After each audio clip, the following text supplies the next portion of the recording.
Frédéric François va adoucir le cœur des Français en cette période de crise sanitaire.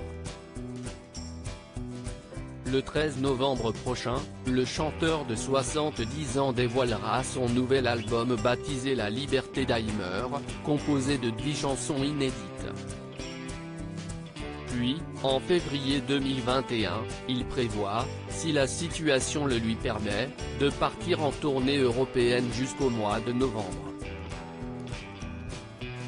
L'interprète de Je t'aime à l'italienne vit son succès auprès de son épouse Monique Vercautren et de ses 4 enfants, Victoria, Anthony, Gloria et Vincent. Lors d'un entretien accordé à Ici Paris en mai 2019, Frédéric François a expliqué que ses enfants avaient joué un rôle important dans sa carrière, à un moment donné. C'est aussi dans le milieu artistique que ces derniers ont évolué. Victoria travaille dans le cinéma et est en charge des clips de son père. Vincent s'occupe des orchestrations et Gloria s'est dirigée vers la peinture mais travaille également pour son père, elle s'occupe des pochettes de ses disques.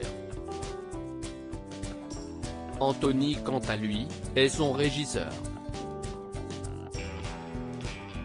Si j'avais eu d'autres enfants, ils auraient peut-être intégré mon orchestre, avait-il lâché. Frédéric François aurait dû être papa de 6 enfants. Des enfants, Frédéric François et son épouse devaient en avoir 2 autres.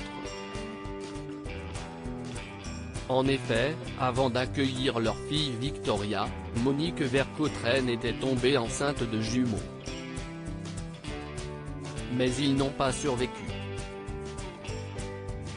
En mai 2019, toujours dans les colonnes d'Ici Paris, il était revenu avec beaucoup d'émotion sur ce drame. S'il était là avec nous, nous aurions avec ma femme Monique, 6 enfants. On les a perdus. Si est comme ça. Dans le nouveau numéro de télé 7 jours, Frédéric François révèle que sa famille est sa plus grande fierté. Devenir père, puis grand-père, si est la plus belle chose au monde, a-t-il confié. Les moments en famille, l'artiste les attend avec impatience, chaque dimanche, si est la pasta dominicale à la maison. Ce moment est sacré. Je ne pourrai jamais m'en passer.